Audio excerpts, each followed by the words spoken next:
여러분들 한 주간 잘 지냈습니까? 오늘은 우리가 모든 사람들이 이 시대를 살아가면서 참으로 이 재난도 많고 사고도 많고 질병도 많은 이 땅에 우리가 살고 있기 때문에 참으로 여러 가지 어려움이 많은 시대에 살고 있습니다.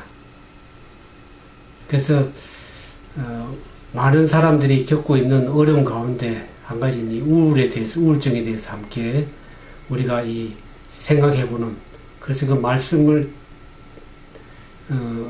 건강 강의를 통해서 우리가 더욱더 건강하고 또 자신이 건강할 뿐만 아니라 또 이것을 강의를 듣고 이웃에게 또 어려움이 있는 가운데 있는 사람들에게 이렇게 나눠줄 수 있는 그러한 좋은 시간이 됐으면 좋겠습니다.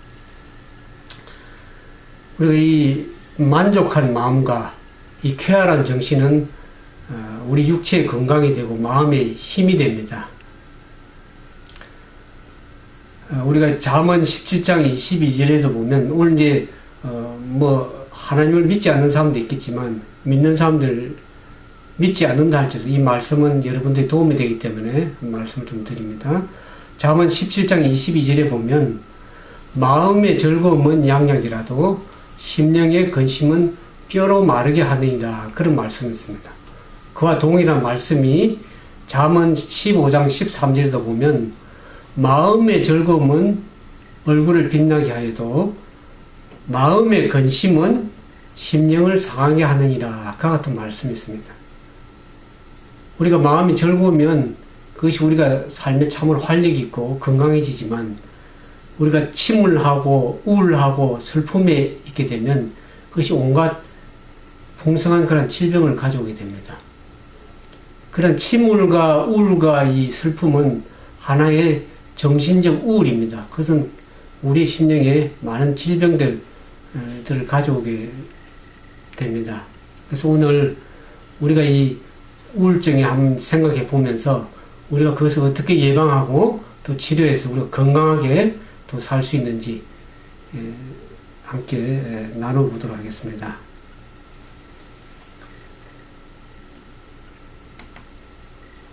이 우울증은 이 사회적 인식 때문에 참으로 문제가 많습니다. 우울증은 마음의 감기라 그럽니다. 우리가 감기 걸리면 그것을 잘 몸을 다스리고 추스리면 지나가듯이 이 우울증도 마음을 잘 다스리면 우리가 이렇게 속히 잘 치료되고 회복될 수 있는 그러한 질병입니다. 그럼에도 불구하고 특히 이 한국 사람들은 이 체면의식이 많기 때문에 특히 이 우울증을 정신적 질환으로 이렇게 생각하기 때문에 그것을 묻어두고 겉으로 이렇게 치료받거나 이렇게 하지를 아니하고 숨겨두기 때문에 그것이 더 심각해져서 결국에 자살로 가는 경우를 한국에서 많이 봅니다.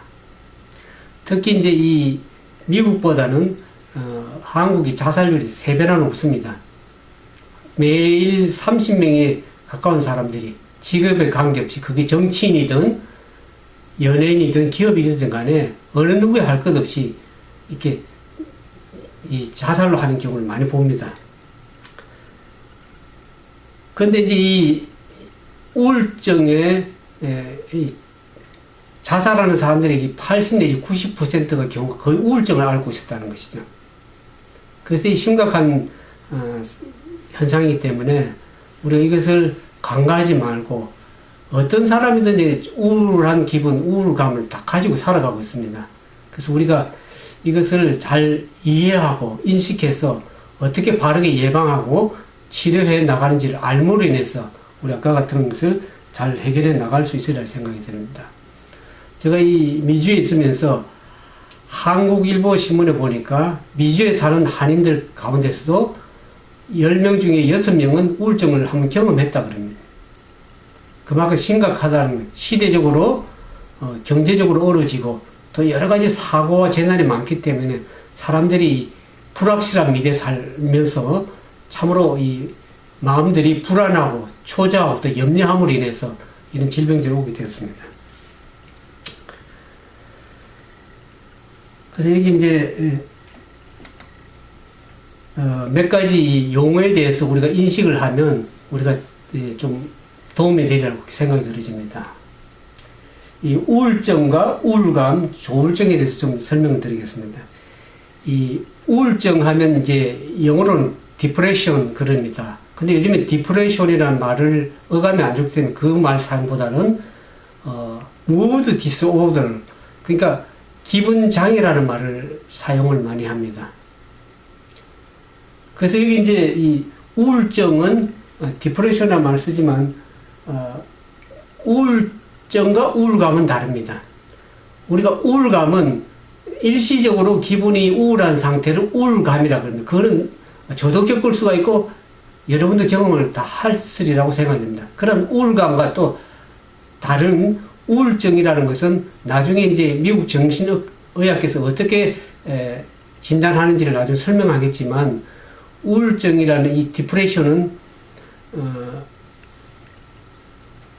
이 기분 장애, 무드 디스오더가 두 가지로 나눠져 있습니다. 우울증과 조증으로 나눠져 있습니다. 우울증은 디프레션, 그야말로 조증은 기분이 업됐을 때, 아주 상쾌하고 기분이 좋을 때 나타나는 현상을 조증이라고 그러는데, 이 무드 디스오더, 기분 장애를 두 가지로 나눌 수 있습니다. 한 가지는 우울증과 조증. 근데 이제 우울증만 나타나는 경우를 유니포덜 디스오더라고 합니다. 이게 단극성 장애라고 합니다. 단일성, 그게 기분 장애라고 표현할 수 있겠죠. 그러면 이제 조울증은 뭘 조울증이라고 그러냐면 이 두 가지로 나타나는 걸 말합니다. 우울증과 조증이 교대로 나타나든지 또 일시적으로 우울증이 오고 그 다음에 조증이 오는 경우, 이 반복해서 교대로 나타나는 경우를 이 조울증이라고 합니다. 그래서 이것을 조울증을 양극성 기분장애라고 합니다. 그래서 바이폴더, 바이라는 말이 두 가지라는 뜻이죠. 유니폴더라고 해서 단일성을 말하는데 이 조울증은 바이폴러 디스오더라고 합니다. 그러니까 양극성 기분장애라는 거죠. 두 가지가 교대로 나타나거나 나타나는 그런 경우를 말합니다. 그래서 이 조울증 같은 경우에는 이 우울증이 나타날 때는 세로토닌 호르몬이 적게 저하가 돼서 신경장애 호르몬이 이제 적게 나타나서 기분이 다운되는 그런 경우에 우울증이 되고, 그 다음에 기분이 상쾌하고 아주 흥분되어 있는 상태에 있을 때는 그것이 도파민이라는 신경물질 호르몬이 많이 나옴으로 인해서 기분이 업되는 경우, 그것을 이제 이 조증이라는 그것이 겹쳐서 나올 때 이 바이폴러 디스오더라는 경우가 나타나는 것을 우리가 이해할 수 있겠습니다. 그 다음에 이제 이 어떻게 할 때 우리가 우울증이라 그러냐 이렇게 생각해 보면, 미국 정신의학회 진단 DSM-4의 진단 결과 보면 미국 정신의학회 그 American Psychological Association, 미국 정신의학계에서 진단하는 것은 이 9가지의 어떤 그 정상이 나타나는 경우를 얘기를 하는데, 거기 보면 이 첫 번째하고 두 번째는 꼭 들어가고 9개 중에서 전체적으로 5개가 나타날 적에는 이것을 우울증으로 본다 그럽니다. 그 첫 번째 보면은 하루 종일 우울한 기분이 드는 경우죠. 거의 하루 종일 우울증을 느끼고 슬프거나 공허함을 느끼거나 눈물을 글썽이거나 이런 뭐 잠시 일적으로 겪는 우울한 기분이 아니라 거의 하루 종일 그 우울증을 느끼는 경우를 첫 번째로 됐고, 두 번째로 보면 삶에 대한 흥미가 감소됩니다. 거의 매일 그 이 삶에 살아가면서 현저하게 여기는 이제 현저하게 그 삶에 대한 흥미가 떨어지는, 감소하는 경우를 말합니다. 세 번째로 보면 이제 체중 감소나 증가하는 경우, 식이 조절을 해가지고 체중을 줄이기 위해서 그렇게 줄어드는 것이 아니라 이게 현격하게 그 체중이 감소하거나 또 증가되는 그런 상태를 말합니다. 그 다음에 이제 이게 불면 또 과수면, 잠을 거의 자지 않는 거죠. 이 우울증 환자들 보면 잠을 거의 자지 않습니다. 수면 부족으로 오고 또 지나치게 잠을 자는 경우를 봅니다. 그 다음에 이제 이 정신 초조 또는 지체인데, 거의 매일 심하게 흥분되거나 또는 불안해하거나 생각이나 행동이 이렇게 지체되다 늦어지는 경우, 생각에 장애를 받죠. 그래서 이 지체되는 경우를 말합니다. 그 다음에 이제 다섯 번째 보면 피로감, 거의 매일 피로를 느끼고 생활에 에너지가 없는 그런 상태가 계속되는 것을 우리가 말합니다. 그 다음에 이제 일곱 번째 보면 무가치하고 자책하는 것. 자기 자신의 존재가 무가치하다고 느끼고 서로 죄책감을 심하게 느끼는 경우에 해당이 됩니다. 그 다음에 이제 여덟 번째 보면 사고나 주의 집중이 아주 현저하게 떨어지는 경우. 헛소리를 하거나 사고하는 방식이 현저하게 이 감퇴가 되어서 집중을 잘 하지 못하는 경우. 그 다음에 이제 아홉 번째는 이게 이제 한국에 심각한 건데 자살을 시도하거나 자살을 계획하거나 반복적으로 자살. 이렇게 항상 죽음을 생각하고 죽으려고 하는 그런 생각이 자주 드는 경우. 그 다음에 또 심하게는 이제 이 자살을 직접 계획하고 시도하는 그런 경우인데 여기 경우에서 한 5가지만 해당되면 그것을 정신의학께서는 우울증으로 본다. 그렇게 진단을 내리고 있습니다. 그러니까 여러분들 이렇게 9가지 보면서 여러분들이 손꼽아서 여러분들 있는지 잘 확인을 하시기 바랍니다. 그 다음에 이제 이렇게 보면은, 그러면 이 우울증의 원인이 여러 가지가 있겠지만 몇 가지를 이제 대표적인 것을 한 4가지로 이렇게 우리 생각을 해보겠습니다. 이 유전적인 요인을 봅니다. 가족 중에서 또 이러한 발병을 한 경우에 거의 이제 이 발병률이 현저하게 나타날 수가 있습니다. 이것은 유전적 요인은 뚜렷하게 어떤 과학적으로 어떤 입증이 된 건 아닙니다. 그렇지만은 통계적으로 볼 때 유전적으로 올 수 있는 요인이 많다는 것입니다. 그 다음에 이제 이 생물학적인 요인이 있는데 생물학적 요인은 뭐냐 그러면 신경 전달 물질이 변화가 오는 겁니다. 우울증이 걸리면 첫째 이제 이 세로토닌 호르몬, 이 세로토닌 호르몬이라는 것은 신경 안정을 시키는 이 호르몬인데 그것이 이제 이 현격하게 호르몬이 저하가 돼서 나오지 않기 때문에 이 우울증이 오게 되는 겁니다. 그 다음에 아까 조증이라고 그랬는데 조증은 기분이 업될 때 나오는데 이게 도파민이 증가되고 그러니까 우리 신경 전달 물질이 변화가 온 것이죠.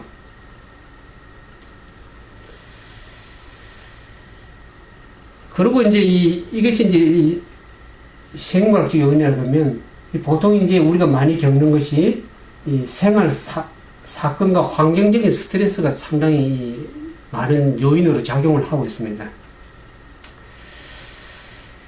어떤 이 생활 살아가면서 심한 어떤 부담되는 생활 사건이 있을 수가 있습니다. 예를 들어서 배우자가 한쪽이 죽는다든지 또 가장 소중한 것을 잃어버리는 경우, 상실일 때, 또 보통 보면 직장을 잃어버리거나 또 사업이 부도가 나거나 그렇게 될 때 사람들이 정신적으로 이렇게 우울증을 겪을 수가 있습니다.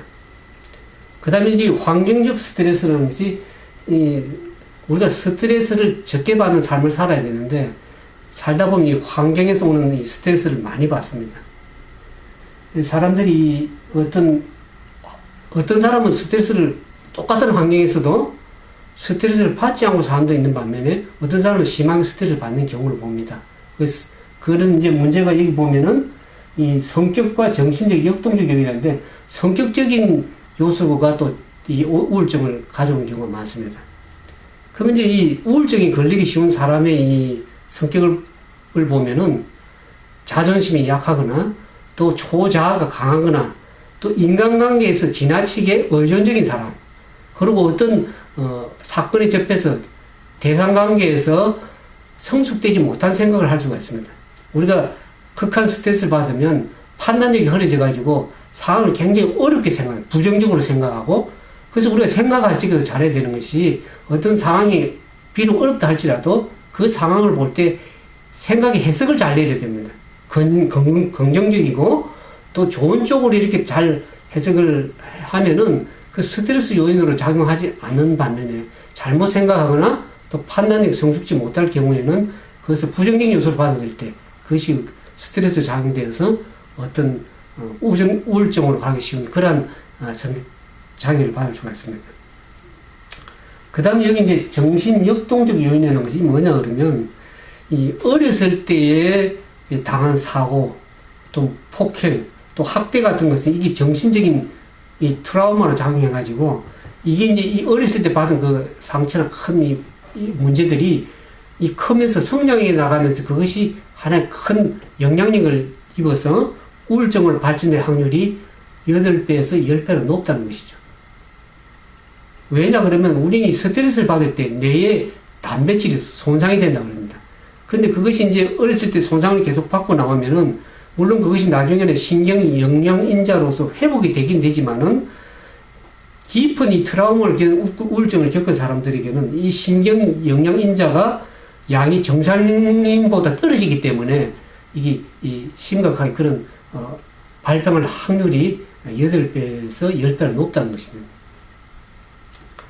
그리고 특히 이제 좀 우리가 이해할 것이, 여성이 남성보다 이 발병률이 높습니다. 왜냐하면 여성들은 세로토닌이 호르몬의 분비가 남자보다 좀 고갈되기 참 쉽습니다. 적게 나오기 때문에. 그래서 여성인 경우에는 우리가 이 스트레스를 받으면 인체에 이 세로토닌 호르몬이 신경 안정제 물질이 급격하게 나오게 됐습니다. 이 감정을 안정시키기 위해서. 그런데 여성은 이 양이 이제 좀 상대적으로 이 합성률이 낮기 때문에, 세로토닌 호르몬 합성률이 낮기 때문에 쉽게 고갈이 됩니다. 그래서 이 우울증은 여성들에게 많이 더 나타날 수가 있는 것으로 나와 있습니다. 그래서 우리가 이제 그 다음에 뭐 여러 요인이 있겠죠. 약물 복용으로 오는 경우도 있고, 그 다음에 이제 이 합병증으로 오는 원인인데, 그 나중에 좀 설명을 좀 따로 드리겠습니다. 그 다음에 이제 이 여러분들이 이제 분류를 좀 잘 이해하면 이 우울증이 좀 이해하기가 쉬운데, 아까 얘기했죠. 이제 이 우울증을 디프레션이라는 말을 요즘엔 잘 사용을 하지 않고, 뭐 쓰기도 쓰지만은 가급적이면 이제 이 기분장애, mood disorder라는 그런 말을 씁니다. 그래서 아까 얘기했지만 이 unipolar disorder라는 것은 이 기분장애가 두 가지로 나타나죠. 우울증과 조증 두 가지인데 하나만 나타나는 경우를 여기는 unipolar disorder, uni라는 말은 하나를 얘기하죠. 단일성. 그래서 이 단일성으로 나타나는 장애, 우울증이나 조증 둘 중에 하나만 나타나는 경우를 말하고, 그 다음에 bipolar disorder라는 것은 양쪽 조울증을 아까 얘기했죠. 조울증. 조증도 나타나고 우울증도 겹쳐서 교대로 이렇게 나타나는 경우를 조울증이라고 해서 bipolar disorder라고 그럽니다. 그리고 이제 분류하는 건 어떻게 또 분류하냐 그러면 반응성 우울증과 내인성 우울증을 두 가지로 또 나누는 경우가 있습니다. 이 reactive depression 또는 endogenous depression 이렇게 나누는데, 이 반응성 우울증이라는 것은 어떤 사건, 상황의 외부적 환경, 사건 때문에 거기에 직접적으로 반응하는 경우에 나타나는 우울증을 반응성 우울증이라고 하고, 내인성 우울증은 외부적인 어떤 자극이 없음에도 불구하고 내적으로 일어나는 그 작용에 의해서 일어나는 우울증을 내인성 우울증이라고 합니다. 그 다음에 여기 이제 그 주요 우울증과 경도 우울증이라는 것은 주요 우울증, 이걸 메이저 디스프레션이라고, 이게 이제 경도는 마이너 디스프레션인데, 주요 우울증이라는 것은 이 우울증이 좀 심한 상태죠. 그래서 사회생활하고 생활하는데 상당한 지장이 있는 경우에, 심각한 경우에 이것을 주요 우울증이라고 그러고, 경도 우울증이라는 것은 생활하는데 별 지장은 없습니다. 그러나 우울증을 가지고 있기 때문에 우리가 이걸 경도 우울증, 마이너 디프레션이라고 합니다. 그 다음에 이제 이 우울증이 또 언제 나타나냐 그러면 이 계절별로 나타납니다. 가을철과 겨울철에 이제 우울한 감을 많이 느낍니다. 이 가을철, 겨울철에 나타나는 것을 겨울철 정동장애라고 그러고, 여름철에도 우울증이 나타납니다. 이 계절별로 이렇게 상황이 바뀔 때 사람들이 우울증을 겪습니다. 그래서 이것을 여름철 우울증이라고 하고, 그 다음에 이제 합병증으로는 우울증이 있습니다. 그게 암이라든지 심장질환이라든지, 그 다음에 이제 여러 가지 이제 당뇨라든지 이런 것이 합병증으로 오면서 거기에 나타나는 우울증이 있습니다. 그래서 사람들이 이해를 잘 못합니다. 질병과 겹쳐서 오기 때문에.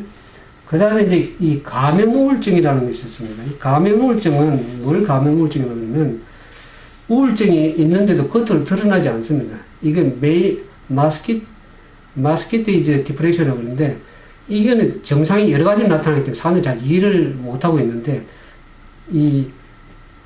주로 이제 다양한 신체적 증상이 나타나기 때문에 우울 증상이 가려져 버립니다. 그래서 이 대표적으로 증상이 어떻게 나타나냐면 신경학적으로 증상이 나타납니다. 두통이 오거나 어지럼증 같은 신경학적으로 오는 경우가 있고, 근육계 골이나 뼈나 이제 근육계 목이나 어깨나 허리 통증 같은데 이렇게 증상이 나타납니다. 또 이제 생리적 각성 증상으로 보면 불안하거나 불면증이거나 심기항진 같은 이런 증상들이 오고, 또 위장 증상 같은 구역질이나 소화불량이나 과민성 대장 증상이 나타나고, 또 비뇨기 증상이 어떻게 나타나면 잦은 배변이나 배변의 불편함 같은 이런 것이 특별한 질환이 없는데도 이게 감염 우울증을 가진 사람들은 그게 그런 증상이 몸에서 나타난다는 거죠. 그렇기 때문에 그것이 우울증인지를 잘 이해를 못 합니다. 우리가 병원에 가면 여러 가지 어디 아프다는데 검사해보면 아무도 잘못된 데가 없어요. 그래서 의사들은 어떻게 진단하느냐 그러면 그 신경성이다. 그러지만 이것이 우울증으로 오는 경우에 여러 가지 몸의 증상들이 이렇게 나타난다는 것입니다. 그러니까 여러분들이 좀 관심을 가지고 이해하실 필요가 있습니다. 조심할 필요가 있습니다. 그 다음에 이제 보면은 청소년 우울증이 있고, 그 다음에 임신 우울증, 산후 우울증, 그 다음에 이제 갱년기 병상, 갱년기 우울증이 있고, 그 다음에 주부 우울증, 그 다음에 노인 우울증이 있습니다. 그 우리 한국에도 보면은 이 화병이라는 거지. 결국 화병도 이게 우울증에 들어갑니다. 신체 증상을 동반하는 우울증이 화병입니다. 마음에 우라가 치는 쪽. 그게 이제 이 또 우울증입니다. 화병이. 그러면 이제 우리가 쭉 이제 우울증에 대해서 이렇게 살펴봤는데, 그러면 어떻게 우리가 우울증을 겪을 때 어떻게 좀 그걸 완화시킬 수 있는가 하는 것을 좀 살펴보겠습니다. 이 우울증을 좀 완화시키는 가장 좋은 방법 가운데 한 가지가 제가 추천하는 것이 이 운동을, 신체 활동, 외부적 활동을 해야 됩니다. 우리가 우울증 걸리면 대인관계를 기피하거나 주로 이렇게 외부 활동을 차단하는 경우가 있는데, 그런 게 이 운동을 열심히 해주는 사람들은 우울증이 잘 안 걸립니다. 우울증이 잘 안 걸리는데, 그래서 우리가 이 운동을 하면서 인조이드 선선, 햇볕을 받음으로 해서 또 호르몬이 잠잘 때 멜라토닌 호르몬이 잘 나와서 잠을 잘 잘 수가 있죠. 그 멜라토닌 호르몬이라는 것이 결국 인체에 스트레스를 격격하게 방어하는, 이렇게 낮춰주는 그러한 호르몬이 분비가 되기 때문에 우리 햇볕을 받으면서 이렇게 운동을 하게 되면 밤에 잠도 잘 자고 멜라토닌 호르몬이나 코르티졸 호르몬이 잘 나와서 우리가 이 스트레스를 잘 이렇게 견뎌낼 수 있는 그런 호르몬 분비가 잘 됩니다. 그래서 주로 햇볕을 받으면서 운동을 하는 게 좀 좋고요. 그 다음에 이제 이 탄수화물 섭취를 할 때 우울증이 완화가 될 수 있다. 이게 인체학적으로 보면 우리가 탄수화물을 이렇게 음식을 먹게 되면 췌장으로부터 인슐린이 분비가 되어서 결국에 이제 인슐린이 간이나 근육에 아미노산을 이렇게 혈액에 보내게 됩니다. 이때 나오는 트립토판이라는 아미노산이 뇌 혈관 장벽을 이렇게 통과해서 뇌 신경세포에 들어가서 뭘 만들어내냐면 신경 안정 호르몬인 이 세로토닌 호르몬을 분비를 이렇게 하게 만들어냅니다. 그래서 우리가 음식을 잘 먹어주는 게 필요합니다. 음식을 잘 먹지 않으면 호르몬 분비가 제대로 안 되기 때문에 우울증이 걸리기 참 쉽습니다. 그래서 제가 여기 가장 강조하는 것이 운동을 열심히 잘 해주시고 정기적으로, 그 다음에 음식을 잘 드시라는 것이요. 그 다음에 이제 특히 숙면을 잘 취해야 됩니다. 저희 주변에 보니까 우울증이 좀 이렇게 한 사람들은 잠을 잘 안 자요. 그렇게 눈이 힘들어도 잠을 안 자요. 우리가 숙면을 아까 얘기했지만 숙면 잘 취할 때 이 코르티졸 호르몬이나 멜라토닌 호르몬이 밤에 잠잘 때 이렇게 잘 분비가 되어서 다음날 우리가 활동할 적에 스트레스를 받을 때 그걸 잘 극복할 수 있는 인체의 작용을 하게 되는데, 잠을 잘 자지 않으면 이 현격하게 떨어지게 됐습니다. 호르몬 분비가, 신경전달 물질이. 그렇기 때문에 제가 늘 강조하는 것이 잘 운동하시고 잘 드시고 또 숙면을 취하시는 것이 가장 우리가 이 우울증을 완화시키고 예방할 수 있는 좋은 방법이라고. 우리가 일상적으로 쉽게 할 수 있는 건데도 이 생활을 살다 보면 그걸 잘 못하는 경우가 많아요. 그래서 많은 질병을 겪는 원인이 됩니다. 이게 결국 이제 우리가 성인병 보면은 생활 습관병이라고 그러는데, 생활 습관을 잘못하기 때문에 잘 먹고 잘 자고 잘 생활하는 기본적 생활을 제대로 안 하기 때문에 오는 질병 가운데 한 가지라고 그렇게 말씀을 드리고 싶습니다. 그러면 우리가 그러면 이제 예방과 치료에 대해서 우리가 이제 좀 정리하면서 말씀을 정리하도록 하겠습니다. 이 우울증은 치료가 될 수 있는 부분입니다. 아주 쉽게 치료가 될 수 있는데 사람들이 그것을 간과하고 이렇게 생각을 잘 안 하고 이러기 때문에 그 병이 깊어질 수가 있습니다. 그래서 우리가 특별히 이제 그 우울증을 예방하는 우리가 첫 번째로 생각해 볼 것이 우리가 이상이라고 그러죠. 현실, 우리가 이제 생각과 현실이 현격하게 이 차이가 있는데 그것을 우리가 좀 인정을 해야 됩니다. 그것이 현실과 이상이 다르다는 것. 많은 사람들이 이게 생각을 할 적에 어떤 상황이나 사건을 스트레스 받으면 그것을 굉장히 현실적인 감각에서 잘 해석을 못 합니다. 어떻게 해석을 바르게 긍정적으로 이렇게 판단을 잘 못하는 경우를 봅니다. 이제 비관한 예를 들어서 제가 이게 보니까 일찍 21살에 결혼해가지고 아이를 키우다 보니까 다른 친구들은 다 학교 다니는데 자기는 이제 이 아이의 젖을 물리고 이래서 가정생활하면서 굉장히 많은 스트레스를 받는 사람이 있다 그래요. 근데 제가 주변에 또 보니까 어떤 사람은 그보다 더 젊은 나이에 결혼을 해가지고 아이를 낳고 또 이 배우자와 이혼하는 문제가 생겼습니다. 그럼에도 불구하고 열심히 애를 키우고 건강하게 잘 살아가는 사람들이 있습니다. 그러니까 우리가 어떤 상황을 만날 때 어떻게 해석을 내리고 바르게 해석하고 건강하게 생활하면 따라서 우울증이 걸릴 수도 있고 안 걸릴 수도 있는 것이죠. 어떤 사람에게는 그것이 스트레스가 우울증은 될 수도 있지만은 어떤 사람에게는 우울증이 되지 않을 수도 있다는 것을 우리가 이해할 필요가 있습니다. 그 다음에 이제 제가 운동을 얘기했죠. 항상 운동을 열심히 이렇게 하다 보면 운동하는 사람들에게는 그 우울증이 잘 없습니다.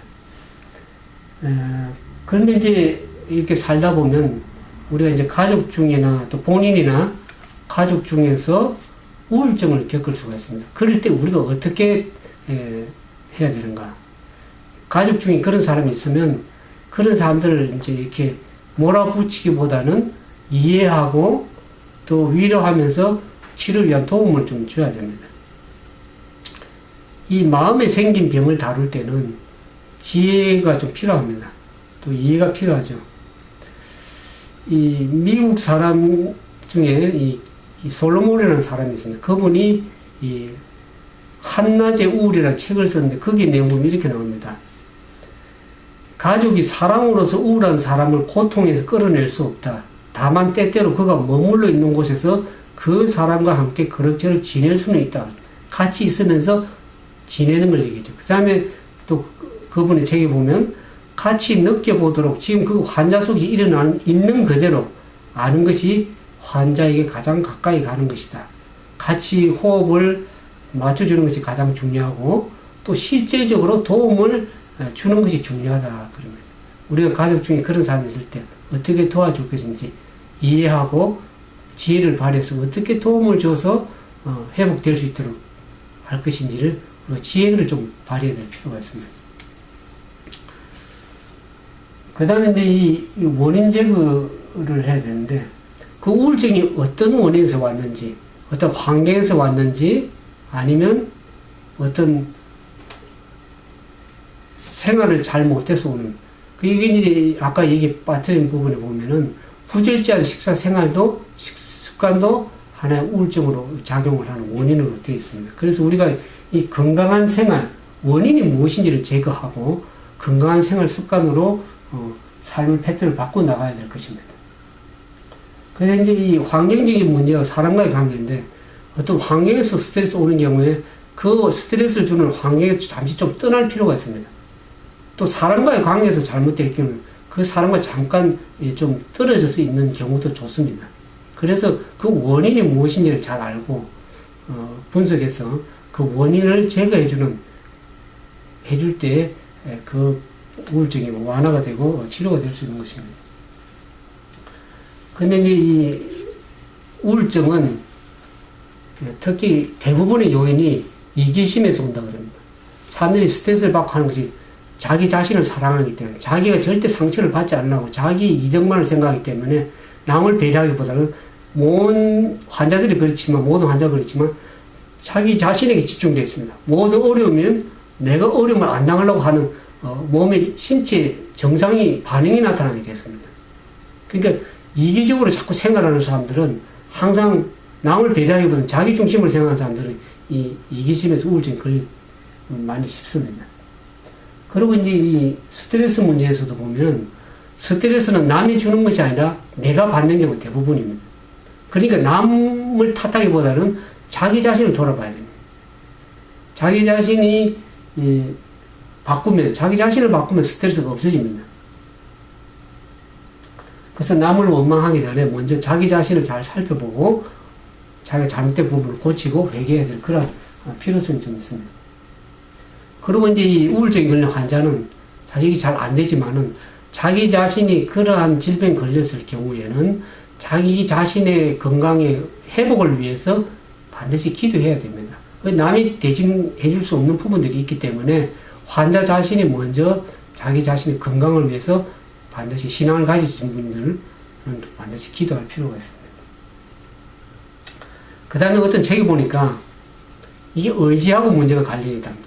정신과 여기 나오는데 정신과 신경은 의지를 활용함으로써 말미암아 강건함과 능력을 얻게 된다 그랬습니다.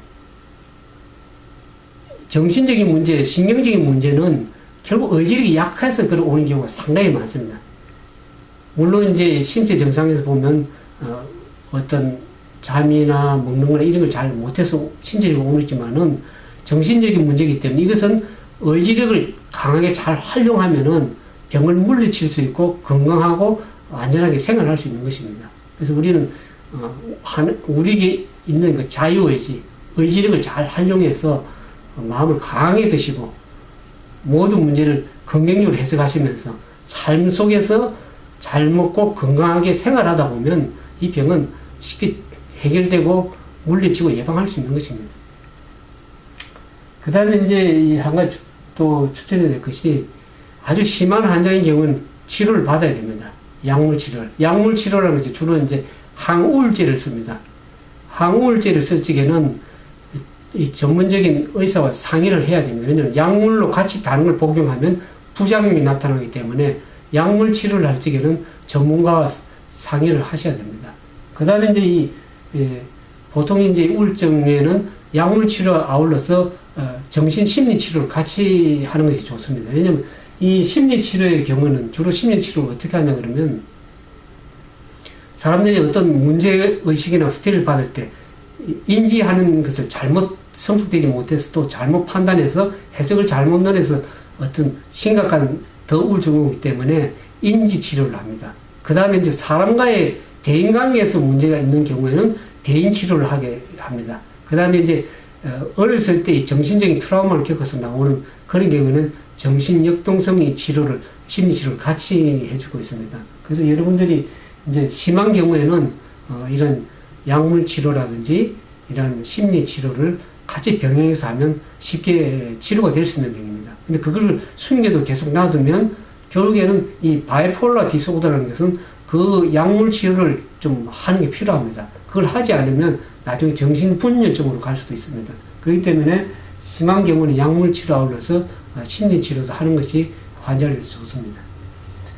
그 다음에 이제 이 우울증은 참 쉽게 이렇게 치료가 될 수가 있습니다. 건강하게 생활하고 잘 생활하다 보면 치료가 되는데 그렇지만 언제나 또 잘못 생활하고 스트레스 심하게 받고 이러면은 그 재발될 수 있기 때문에 항상 우리가 주의하고 또 항상 건강을 유지할 마음이나 몸으로 건강, 신체 건강하게 유지할 수 있는 노력이 꾸준하게 좀 필요한 것입니다. 그래서 이것을 이제 여러분들이 생각하시면서 항상 우리가 생활할 때 좀 스트레스를 덜 받는 그런 마음과 그런 삶을 상황을 그렇게 해야 됩니다. 그래야지 우리가 우울증에 걸리지 않고 또 건강하게 살 수 있도록 생각됩니다. 이 강의를 들으면서 이해되는 분을 또 다른 분들에게 이렇게 잘 설명해서 그들도 병에서 놓임을 얻고 회복되고 치유되는 그러한 일들이 일어나기를 진심으로 바라면서 말씀을 마치겠습니다. 감사합니다.